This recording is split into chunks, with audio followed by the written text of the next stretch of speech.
Good morning, everyone. I'm having an identity crisis here. I can't figure out, am I the sound engineer, the streaming engineer, the singer, or the speaker this morning? I don't know. All right. Well, great to see everyone. As everyone knows, Swami A is in Florida for another week or so. And you're stuck with me this morning. It's been a while since I've been up here, actually. I was thinking this morning, a couple of months, I think.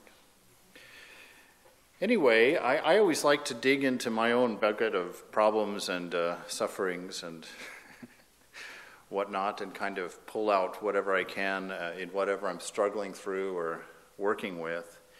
And it's been a very interesting couple of months for me. By no means, I'll admit to you, has it been peaceful or even pleasant, really. It's been a lot of inner struggle, from a lot of things, but mostly just a messed up mind, really. But I've learned a lot. I've seen a lot and understood a lot about it. A couple of months ago, I was at a very exciting place. It was when I was talking about storied. Anybody remember that? I would talk a lot about how we're always engaged in our story and identified with our story.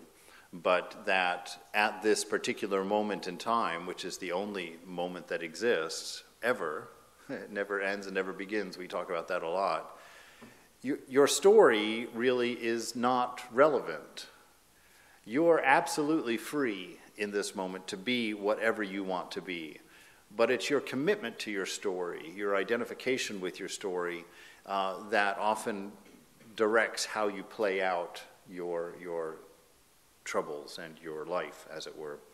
Hopefully those aren't always synonymous, troubles and life. But so this idea of freedom was occurring to me quite a bit. What exactly is freedom? Is there such a thing as freedom? Is it even possible for us to have a concept of freedom given our situation? It's one of those words, kind of like love, like intelligence, like existence, like consciousness. We have nice handles that we stick on them to say, yeah, we know what that is. You know, we don't trip over it in a sentence. But they're all concepts that when you sit and actually pull them out of the bag and hold them up by themselves and set them on a little podium and walk around it a few times, that you realize you don't know anything about it. You don't know what existence is. How do you define existence, in a meaningful way? Intelligence, okay, cool thing, but how do you define what intelligence is? This artificial intelligence they're creating these days. Is that really valid? Is it really intelligence, or is it just taking a look at enough variables and making a choice? Or is that intelligence? Who knows? And this idea of freedom, I question a lot as to whether it's even available to us and where we even came up with the idea. Since I really I can't think of or find anything in the relative world that you could hold up as a definition of freedom. There's nothing there. So let me start with, of course, with Hafiz. This morning he has a nice little poem about fish that sort of plays into this. Not really, but I liked it. The fish and I will chat. Once in a while, the fish and I will chat in a silent language. We look into each other's eyes and smile, and they often say, "Hey, Hafiz, we see you know the joy of our existence. We see that you have discovered how meditation can free you from land, from mind, from debt, from alimony, the whole works, and like us, let you carouse all day in the beloved." So he gives us a few hints in there about how to find the peace of the fish, the freedom of the fish, as it were. I've got a few selections of things to share this morning. Of course, a lot of it is from Karma Yoga and Jnana Yoga. I kind of want to talk about the inherent limitations that prevent us from freedom here, and then talk about how the game that we're playing is actually designed to cause struggle, to cause trouble, that your mind and your body is actually designed to keep you distracted, to keep you engaged.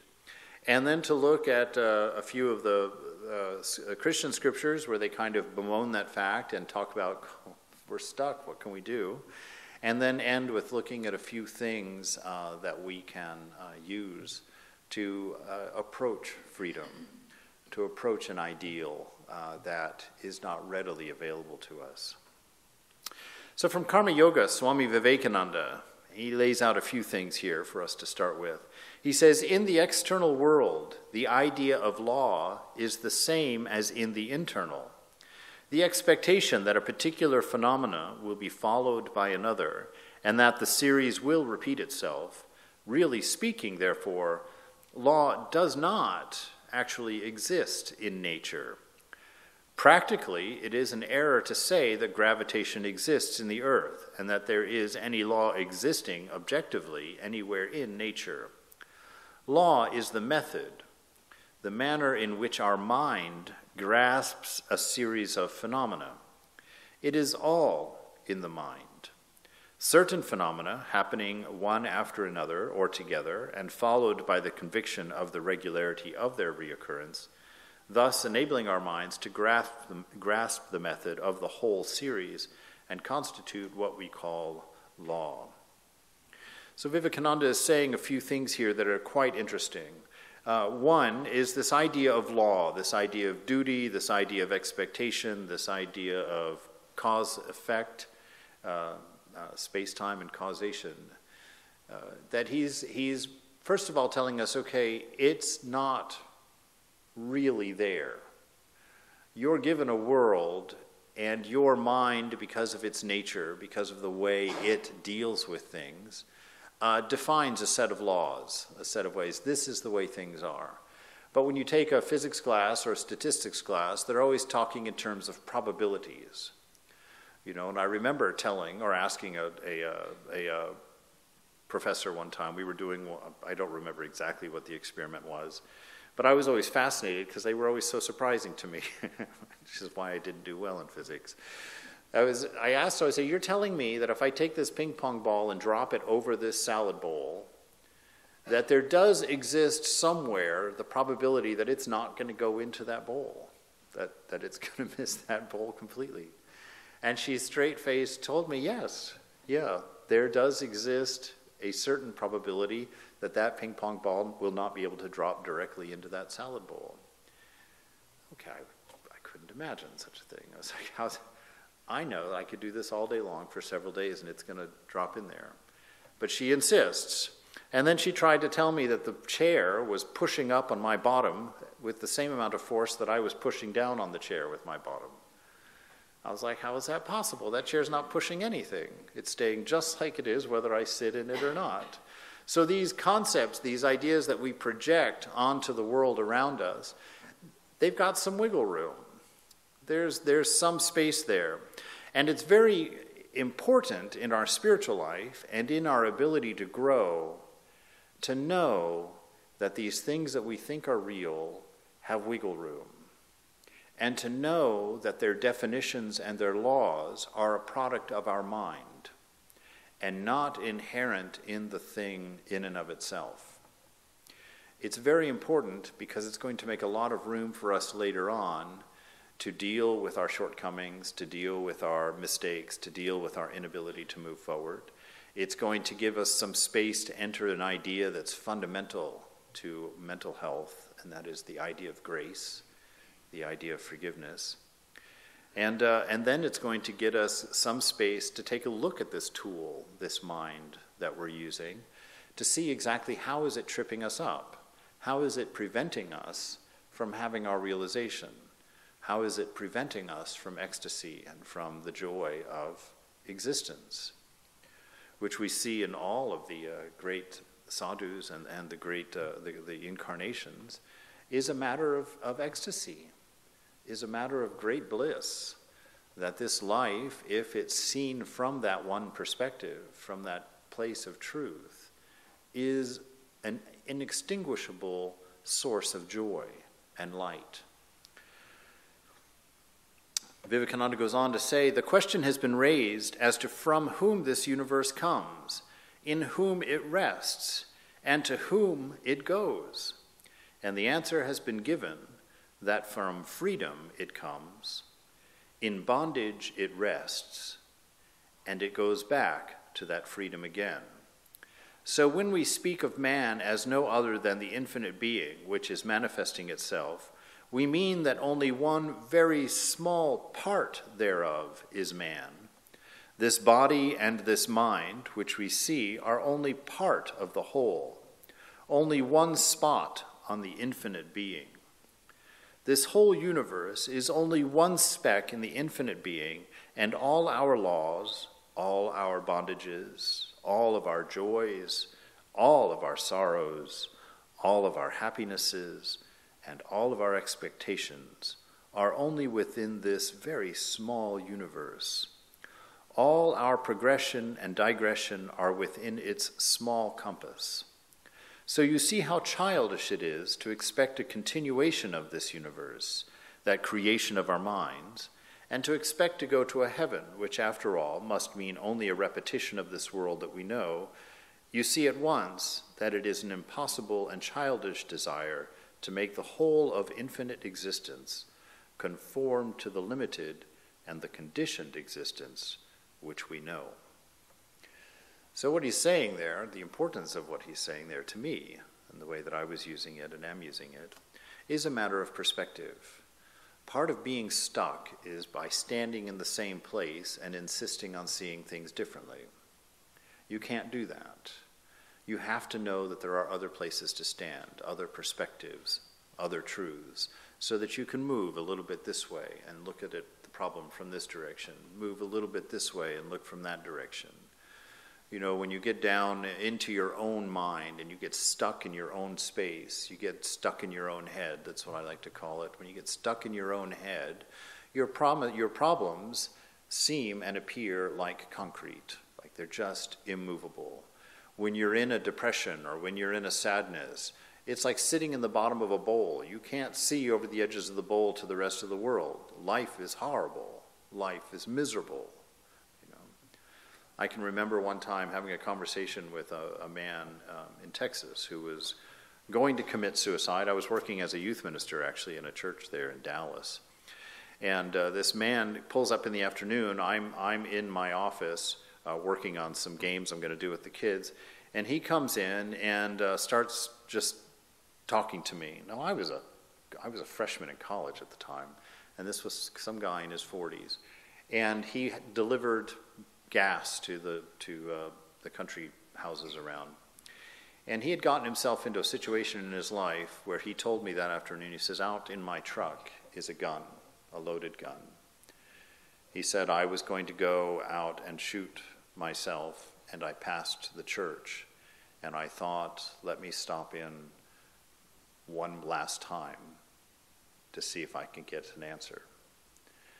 Of course, I'm 18, 19 at the time.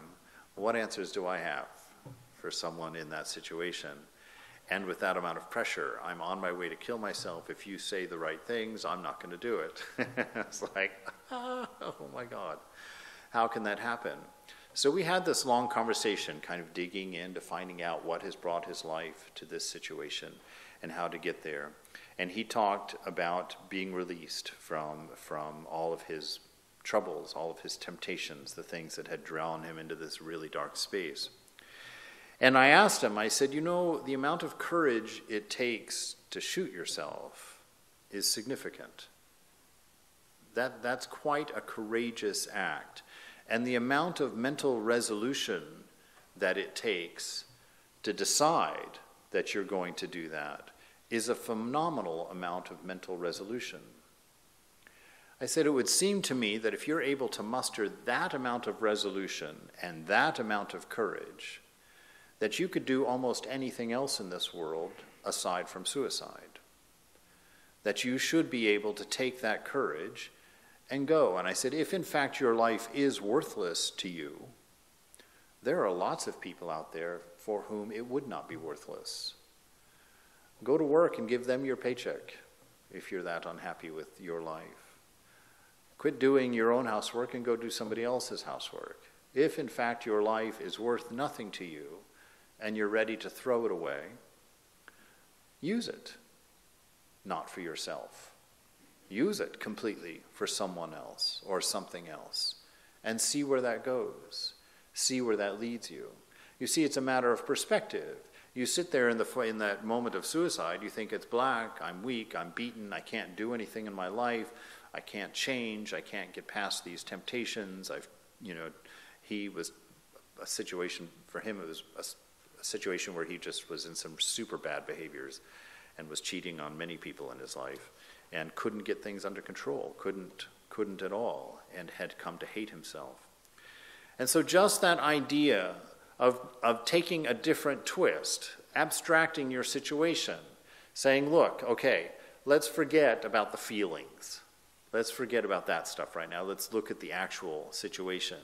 Let's see this resolution. Let's see this courage. Let's call it what it is. Let's not deal with whether I should or shouldn't, or whether it's right or wrong, and what the payment's going to be if I do it. Is there heaven? Is there hell? Put aside all of those things. Put aside everything in your mind for a moment and look at your life as fresh. Try and see this moment as the only existing moment, the eternal moment, the one that you're always going to inhabit, that it's this moment that you're going to die in. It's this moment that you were apparently born in. So take this moment that has no beginning and no end, and take it like the record, like a point of the.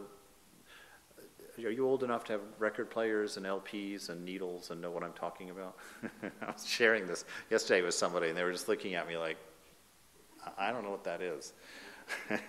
So on a record player, you've got your needle sitting in a singular spot. The needle does not, well, it does move slowly, ever so imperceptibly toward the center of the record, but it's just right there.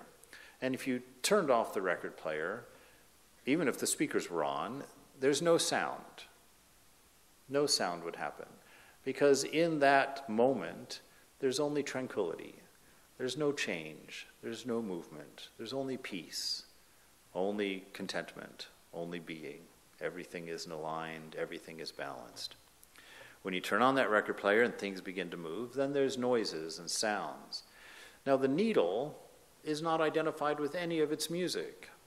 You can put Beethoven on there. You could put Metallica on there. You can put John Denver on there. You could put anybody on there. The music is just going to play because the needle is free from attachment. And the needle doesn't insist on making any noises when it's not being moved, when the LP is not moving under it. So your life at this moment, take that for a second. Treat this moment like an eternal moment. Forget the song that's being played. Forget your song. Can you enjoy the freedom of this moment, the fact that there is nothing to be done because there's only this moment. There is no tomorrow. There's only this moment. When you're in tomorrow, it will have become this moment. So take this moment and remove all of the things that are outside of it, all the things that are causing you stress, all the things that have defined you as weak or defined you as old or defined you as failed or defined you as successful. All of these things that you're holding to define yourself in this moment, give yourself permission to set them down for a moment. Know that they're only in your mind. Know that you're free. And at this moment, you're standing on the top of a sphere. You can fall off any direction. You don't have to fall off in one particular direction. You can always make a new decision. You can always be free to think differently. You can always change without reason who you are and what you are. Because all of that weight, all of that struggle and stress is only in the box of your head. And it does not belong to you personally. You only, for whatever reason, just have to look through it at the rest of the world for a lifetime. He's saying that you see at once that it's impossible and childish to desire to make the whole of infinite existence conform to the limited and conditioned existence that we know. So he's saying it's foolish. It's foolish for you to sit there and define yourself in this way, to define this set of problems and this set of identities, and then to project them into the world and universe at large. He says, can't you see that that's childish? Can't you see that's pointless? That's very narrow-minded. It's interesting because we get caught up in this situation all the time. In the book of Romans, which is a letter to the Romans written by St. Paul to the church there, he opens up a little bit about his own struggle. And he says, I have the desire to do what is good, but I cannot carry it out. For I do not do the good I want to do, but the evil I do that I do not want to do. And this I keep on doing. So it's like, and who doesn't have that experience, It's like I'm just coming out of a radical little diet that I had. And I tell you, every morning that coffee machine downstairs, I never realized how loud it was, what a gurgle it did, and how bright that light was on the front of it, because I wasn't allowed to have any, for that 22 days. And I would sit there and walk by that machine every morning, and I'd be like, nope, not going to do it. Nope, not going to do it. Not going to do it. Of course, I think it was on the 26th day that it beat me, and I had a cup of coffee, but technically the diet ended on the 22nd day, so I went 4 days beyond the limit there. But this idea of being caught in a world, caught in a mental definition of our reality that limits us and then propels us down an alley that we don't want to go down. Now, I wanted to take this apart. I'm reading a book called The Happiness Hypothesis, which is by a Dr. Esselstyn. And if you're interested in how the mind works and how emotions work and all that, it's a fantastic book. And he says that there's several divisions in our physical makeup that keep us battling. They're part of the design. The body is meant to battle. He said there's several definitions. The first one, he says, is your mind and your body. Two different things. Your mind wants to get up. The alarm has gone off. It knows you have to go to work. You have to do all this and that and the other, so you need to get up. The body, not so much. Nah, I really like warm sheets.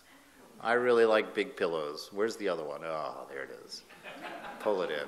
I'll get up in 10 minutes, right? So you've got that constant struggle. So you've got that struggle, that division. That's something real. That's something we have to deal with between your mind and your body. Then there's another division between your right brain and your left brain. Now this one really fascinates me. I've been reading a lot of stuff on this over the years. It started out as reading a book called Drawing on the Right Side of the Brain, which I like to share, which if you haven't read it and you're interested in letting out your inner artist, you must not miss that book.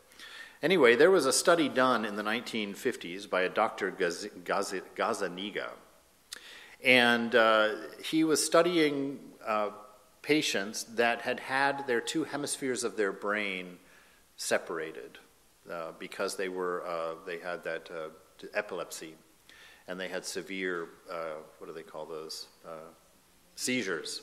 And so they split, a doctor decided that if he split the two sides of the brain, stopped them from communicating with each other, that would lower the experience of seizures. And it worked. It worked very well. But it had some side effects. The person was able to actually carry on a normal life. They were able to function as a human being. But they had some very interesting things that they began to find out. I'm going to read one of these studies to you. So the first things I guess you have to know is that your left side of your brain manages the right side of your body, and the right side of your brain manages the left side of your body. So these eyes, these ears, these arms, everything over here is managed over here, and vice versa. And it's like that in all mammals. They don't know why. And so you've got two halves to your brain. Now, one half is linear, language, logic. Boom, boom, boom, boom, boom. That's the side that we in Western culture, anyway, highly develop. All of our schooling is built nowadays, probably 100% of schooling is built around the left side of the brain. All of it is logic and sequentially oriented, language oriented. The other side of the brain is all spatially, relationship, feeling oriented. So, and it doesn't have language, it doesn't have logic, it doesn't think in linear ways, it thinks in relative ways. How are these things related? How are these things existing together? Okay, so you've got these two things. Now, Gazzaniga, he's the guy who's studying them, he says he flashed different pictures to the two hemispheres of these people's brains. So he put a divider down the middle of their face, And on this side, he would flash a picture on a screen, and on this side, he would flash a different picture on the screen. On one occasion, he flashed a picture of a chicken claw on the right and a picture of a house and a car covered in snow on the left. The patient was then shown an array of pictures and asked to put the one that goes with what he had seen. Now, the patient's right hand pointed to the picture of a chicken because he had seen a chicken claw, right? But the left hand pointed to a snow shovel. When the patient was asked to explain his two responses, he did not say, "I have no idea why my left hand is pointing at a shovel. It must be something you showed my right brain." That would have been the right answer. He didn't say that. He knew that, but he didn't offer that as the explanation. This is what's interesting.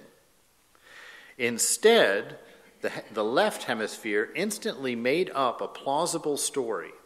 The patient said without hesitation, "Oh, that's easy. The chicken claw goes with the chicken, and you need a shovel to clean out the chicken shed." People will readily fabricate reasons to explain their own behavior. This is called confabulation. Now, this is a very fascinating situation. It means that you will readily make up justifications for your actions and for your ideas and the way that you think. In the book, he goes on and gives another explanation. He says, somebody will show you a painting. Do you like it? Yes or no? Yes, I like it. Okay, immediately you know whether you like it or not. Then he asks them, what are the reasons that you like it? He says, this is where the confabulator in your left brain, in the language department, the confabulator turns on. It just starts making stuff up. I like the composition, the colors are pretty nice. All of this is after the fact. You know, this is all later. And he's saying that's why it's so hard to win an argument with most people. Because most people have an idea already in their mind. They know it immediately. It's not because it's a product of logic and thinking and reasoning. It's just sort of there. There's a third division we're going to get into that explains it. And then he says when you're actually arguing with each other, you both, in real time, are confabulating the reasons that you think what you think. And if you do it enough times, it becomes true for you. But he says what's really going on is another definition, another division. You have two brains, one built on top of another, it appears, according to the psychologists, people doing the studies anywhere. There's the reptilian brain, the old brain, the brain that we've had from the very beginning of our evolution. And this brain is very good at taking in sensory input and making decisions about it. And this part of the brain also is not controlled. It's automatic. You know, it's the thing that you're hungry. I'm hungry, so it tells you you're hungry. It's the thing that tells you you're cold. The thing that is constantly sending signals. And if you make a goal, like I'm going to do whatever, it's the brain that comes back and constantly queries the state of being. Have you eaten enough? Have I drank enough? Have I slept enough? You know, it's always querying those things. On top of this is the human portion of us that was added or has evolved later. It's the frontal lobe. And this is the part of us that makes us human. It's the logical, thinking, creative aspect of us that is voluntary, where we can do the things we can do the things that we want to do. So, and these two sides of the brain will often argue with each other and often cause problems. And one of the problems that it causes is that because if you make an external goal, like I'm going to lose weight, you know, this part of the brain can be very helpful because it will always constantly check on that and keep you reminded of that. And the other part of your brain is free to make the choices that are helping that part of the brain reach your stated goal. But when you make mental goals, it works against you. Because if you say to yourself, I'm not going to think of a white bear, the uncontrolled part of the brain is going to sit there and constantly query, are you thinking about a white bear? Are you thinking about a white bear? Are you thinking about a white bear? And by golly, every time it does that, what are you doing? You're thinking of a white bear, right? So you're in conflict with each other. And we run into this situation all the time in our spiritual life, where we decide, I'm going to be a nicer person. I'm going to get up earlier. I'm going to meditate more. I'm going to do all of these things. I'm going to be more pure, whatever it is. And then your mind is constantly interjecting, constantly bringing your mind back to the things that you don't want to be thinking about, that you don't want to be doing, all the old stuff that you're trying to leave behind.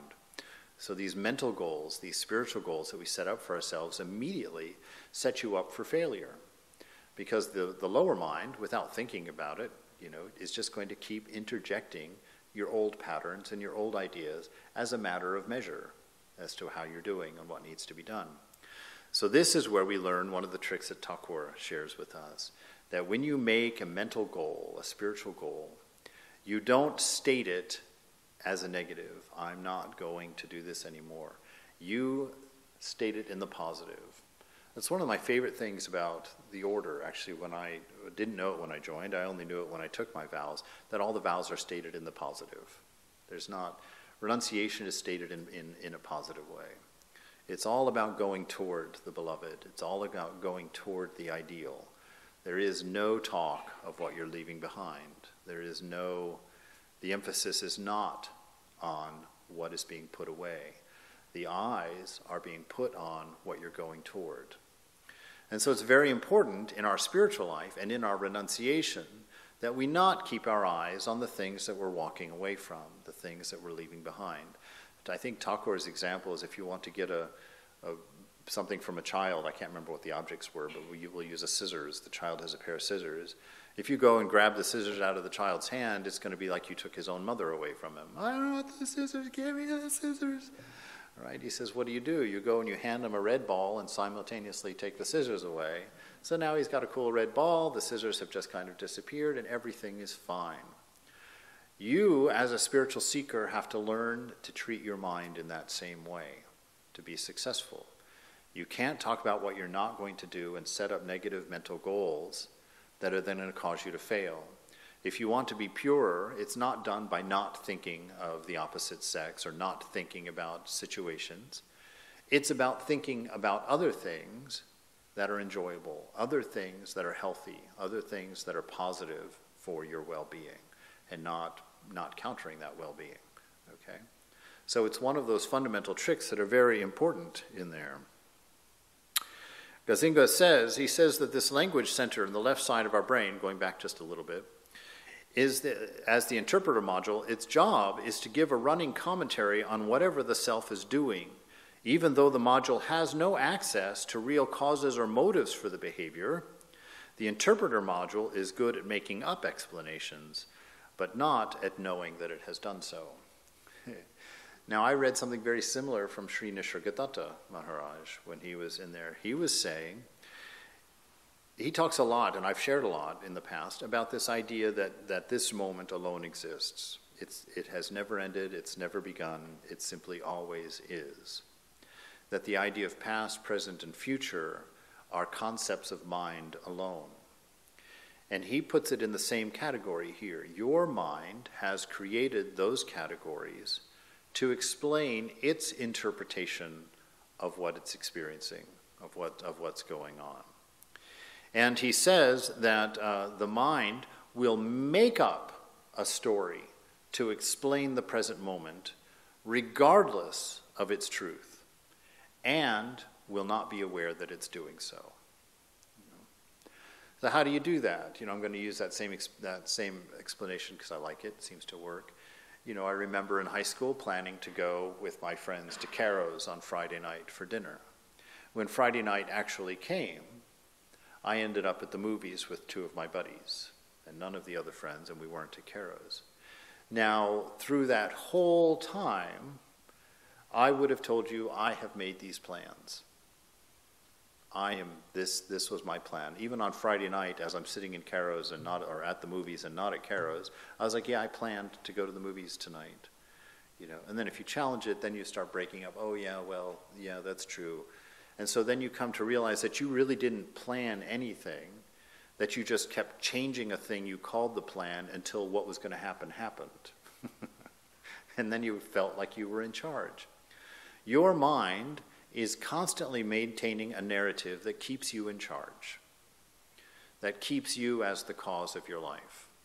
And that narrator will lie to you continuously to make that true, to explain this moment to you, to explain the way that it is.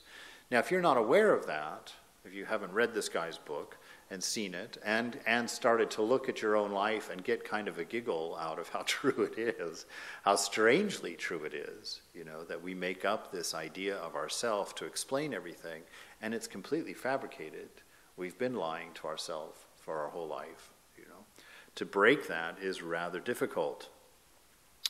He says that this moment alone is real, that your mind, if in fact, he says, for the sake of conversation, if in fact you could take a slice of this moment, so take a slice, paper-thin slice, micro-thin slice, this is this moment, everything in the universe is this way.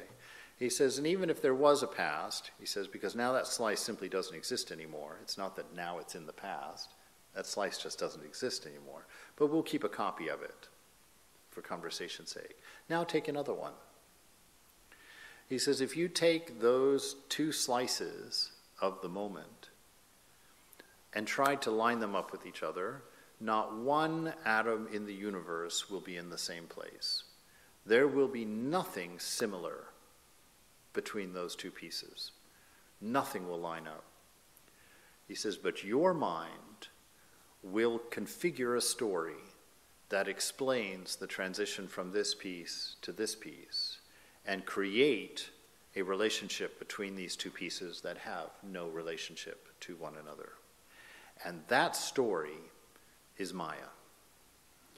That story is the story that your record needle is playing for you, that you're listening to.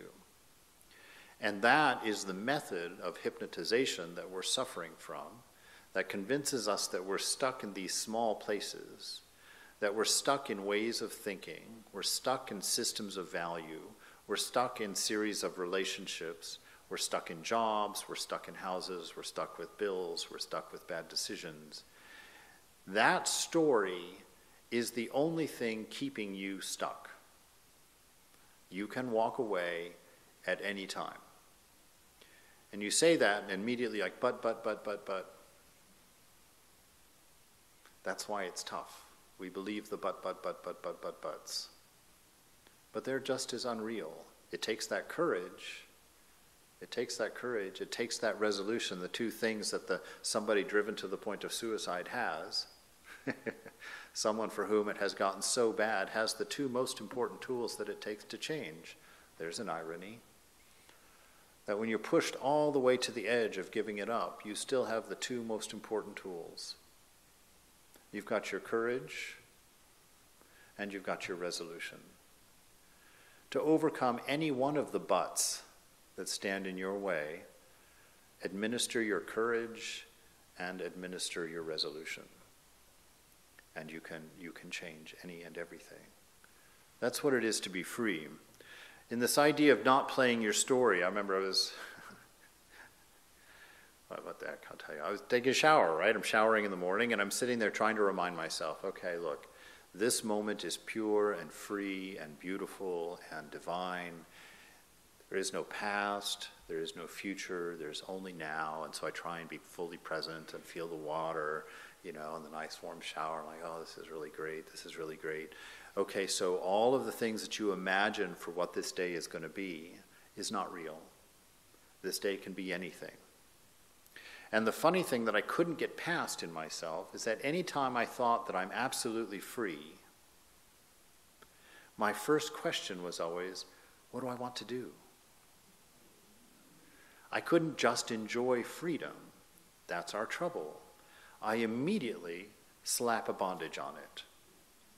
I'm free. What do I want to do? The problem is that you don't want to do anything. That unchanging self, which is the real part of you, just loves that infinite potential of the moment. It loves the fact that anything can be anything at any time. It loves the depth and the wonder of existence. It loves being, just emanating itself. And what happens when you're free is you get to emanate freely. It doesn't matter what the circumstances are. They're all changing all the time.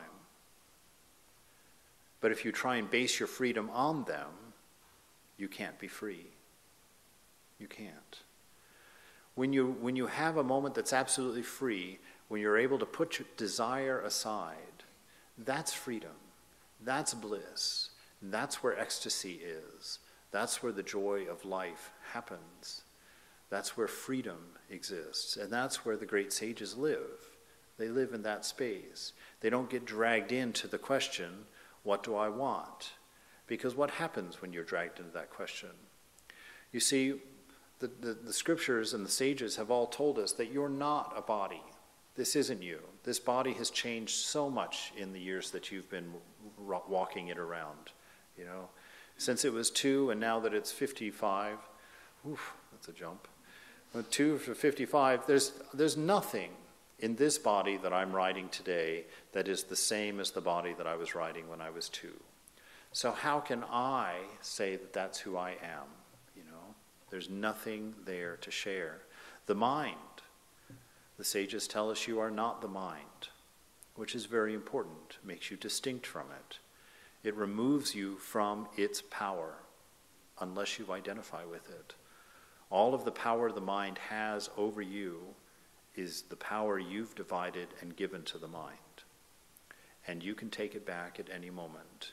There is no entity in the mind that's powerful. There is no entity in your mind that can make you do anything. You always have all of the power, but you have to stop identifying with what the mind is saying. You have to stop identifying with what the mind is laying out for you and put another idea there. Come up with a different vision. Come up with a different idea, because you are separate and apart from the mind and from the body. This will free you from a mind which is just going to constantly keeping you running around a rat maze. Our writer, Mr. Esselstyn, he says, our brains are like rat brains. We're wired so that food and sex give us little bursts of dopamine, the neurotransmitter that is the brain's way of making us enjoy the activities that are good for the survival of our genes. So you get that little bit of ecstasy through the senses to keep you going in that direction, which we all know is very unhealthy. That's where drug addiction comes from. That's where all the addictions come from, whatever you're addicted to. Everybody's addicted to something, you know, whatever it is. Just some things are socially not acceptable and some things everybody shares, and so we don't care. Our addiction to money, our addiction to comfort, our addiction to getting our way, our addiction to our opinions, our addiction to the importance of our opinions. These are all things, these are all means of identifying with mind, which always leads to addiction, which always gets us stuck. And we have to learn to control it. He did a separate study that's talked about in this book, The Happiness Hypothesis. He says that they took a bunch of elementary school kids, one at a time, and they sat them in a room, and the teacher told them, okay, you can either have 1 marshmallow right now, here, or you can have 2 marshmallows when I get back. So I'm going to leave the room and I'll leave this marshmallow here. If you want it, you can have it, but if you want 2 of them, just wait till I get back. All right? So they did roughly only about 22%, or so, I don't remember the exact number, it's a very low number, of students actually were able to discipline themselves to wait to get 2 marshmallows. Now, they followed these kids for the next 20 years. They found a direct correlation between the kids that were able to wait for 2 marshmallows and their success in life. All of those kids performed better in school, got into better colleges, and ended up making more money, which was the easy thing to measure. So they measure that in their life. So it goes all the way back, And he says they asked the kids at the time, why did you wait for the second one, first of all? Oh, because I like 2 marshmallows. How did you do it? every one of them, their method was to not think about the marshmallow, to think about other things that they enjoyed. And that broke that voice we were talking about, remember? That measuring part of the uncontrolled mind that keeps querying, keeps asking. If you keep thinking about the marshmallow and not eating the marshmallow, that mind's going to drive you crazy until you eventually give in. It's like a 2-year-old, Eventually you're going to give the 2-year-old a donut just to shut him up, even though it's his 6th one of the morning, It's like that's how it goes. And with our mind, if we don't fight the mind in the proper way, as a friend, as a child, as a disciple, if we don't treat it with respect, but in an emotionally mature way, which is to offer it the better and to keep the idea of the better in the mind and to not take from it the lesser and keep reminding it of the lesser. Because it will just keep querying until you're just literally driven crazy. To acquire freedom, we have to get beyond the limitations of this universe. It cannot be found here. You cannot be free here. Now, it's funny that we live in the land of the free and you can't be free, but I think if you think about that for a while, you become very convinced that the freedom that we've put as an ideal is unattainable, because this world only exists because of limitation and restriction. All of our definitions of self only exist because of limitation and restriction. That's one of my favorite things that Vivekananda points out. He says this personality that you love so much is nothing but a bundle of restrictions and limitations. Every attribute that you say you have, that you like, is a restriction because it means you don't have or like the other attributes. So you're restricting yourself to a subset. Everything that you do in this universe, that is what causes our problems, our attachments to our limitations and our restrictions. We hurt each other with them, and other people hurt us with them. I was talking to a young woman yesterday who was challenging this idea. She says, well, why can't I just be good to everybody? I says, well, you can be good to everybody, but you can only do that by renouncing the particular everybody's that you're choosing to be nice to inside. I said, when you finally meet that partner that you're going to marry and spend your life with, that seems like a very positive thing. But there's 7 billion people in the world, and you've just rejected 599,999,000, whatever, all of them don't get to be your husband or your wife. So you've caused all of those people to suffer, and you've made this one person very happy. That's the struggle, you see. That's the challenge. This game has been stacked against us. No place can give us that freedom, because all such places would be within our universe. It is limited by space, limited by time, limited by causation. There may be places that are more ethereal than this earth of ours, where enjoyments may be keener, but even those places must be in the universe and therefore in bondage to a law. So we have to go beyond, and real religion begins where this little universe ends. These little joys, these little sorrows, and the knowledge of things all ends here, and reality begins. Now, where does that universe begin? Where does that universe exist? Immediately we place it outside of ourselves. The reason we do that is because we identify with mind. And mind is taking in all of the senses from the body. And so the mind is in the universe, and the universe is around the mind. The moment that you have the experience of not identifying with mind, you will have the distinct feeling and understanding of the entire universe collapsing into a point that is in you, that you surround the universe.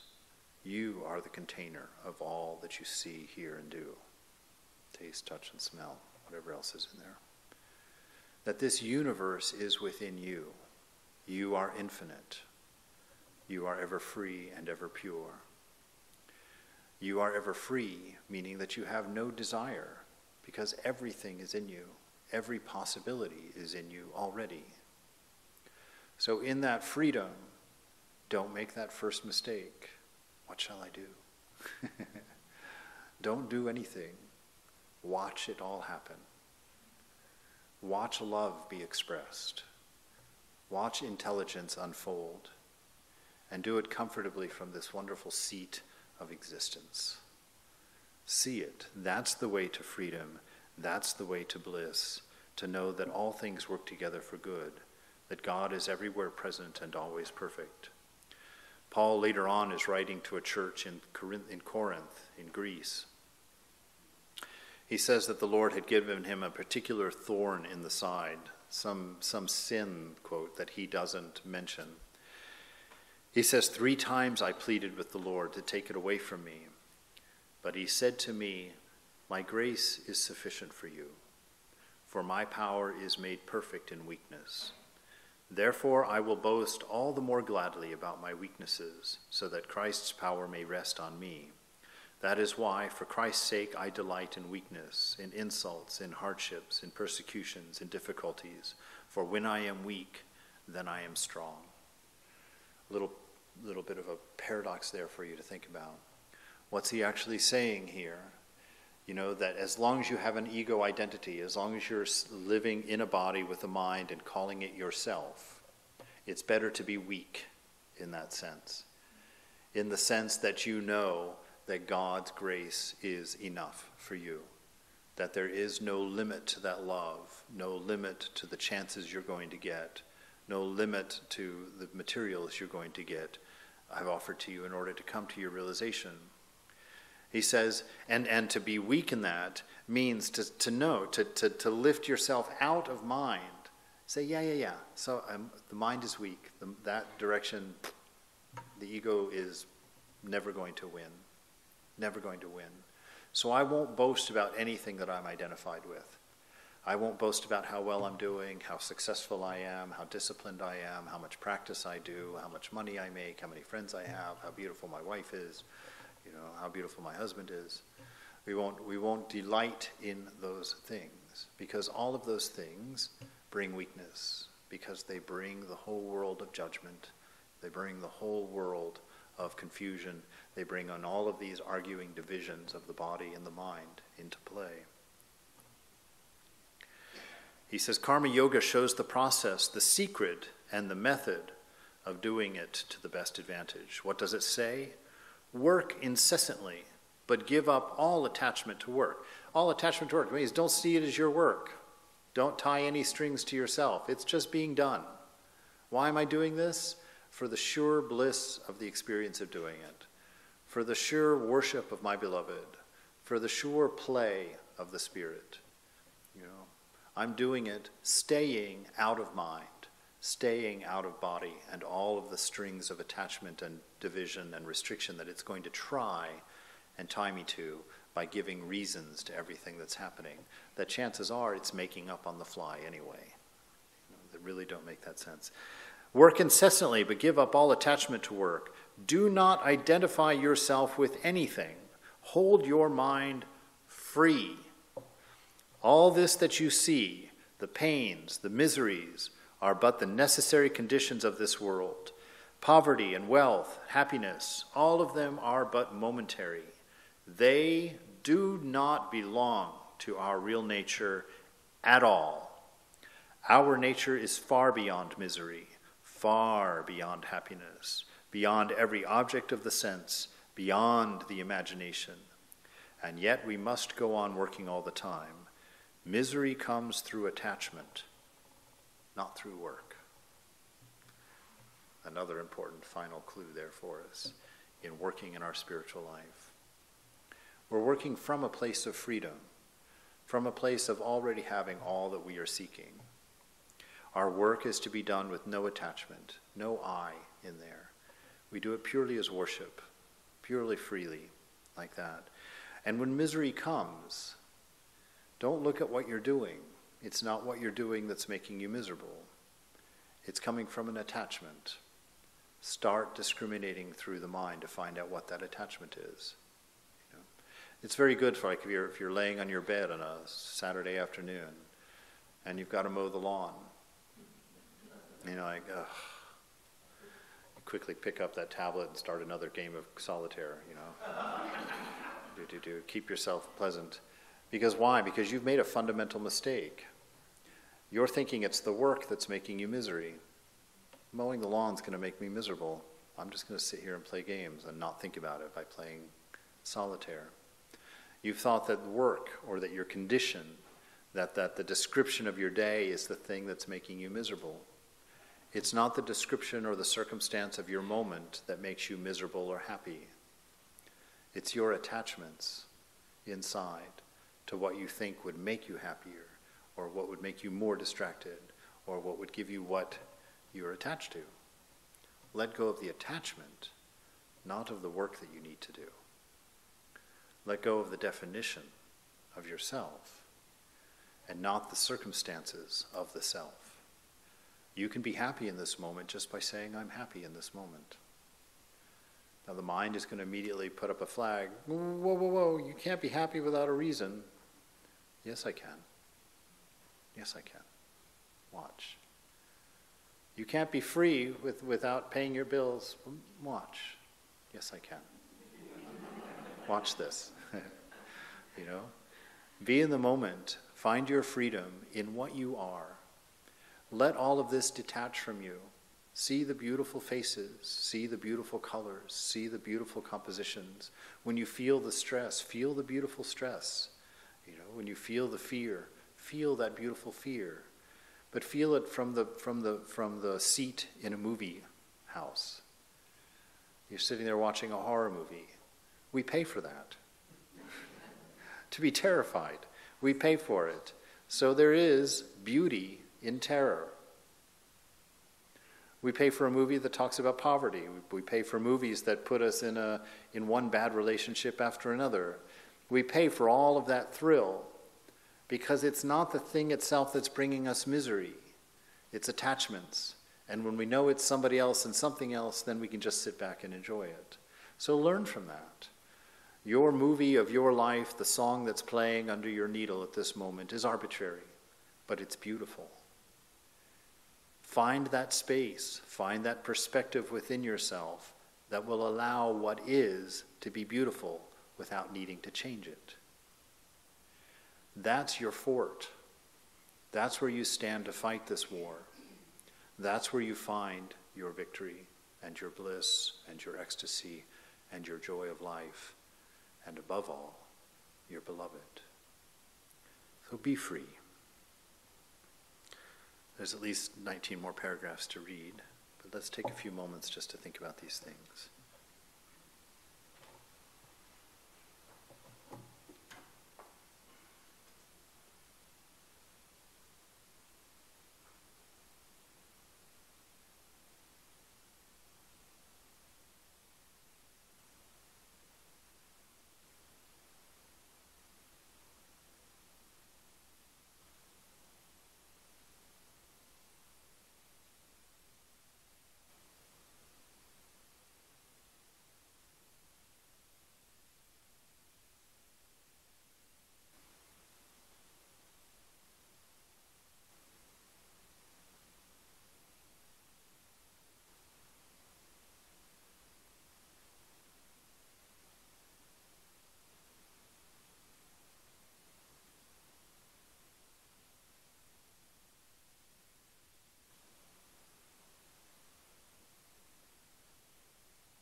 Hafiz says, "You have done well in this contest of madness.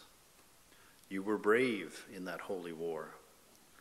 You have all the honorable wounds of one who has tried to find love where the beautiful bird does not drink. May I speak to you like we are close and that like we are locked away together? Once I found a stray kitten and I used to soak my fingers in warm milk. It came to think I was 5 mothers on one hand. Wayfarer, why not rest your tired body? Lean back and close your eyes. Come morning, I will kneel by your side and feed you. I will so gently spread open your mouth and let you taste something of my sacred mind and my sacred life. Surely there is something wrong with your ideas of God. Oh, surely there is something wrong with your ideas of God, if you think that our beloved would not be at least this tender.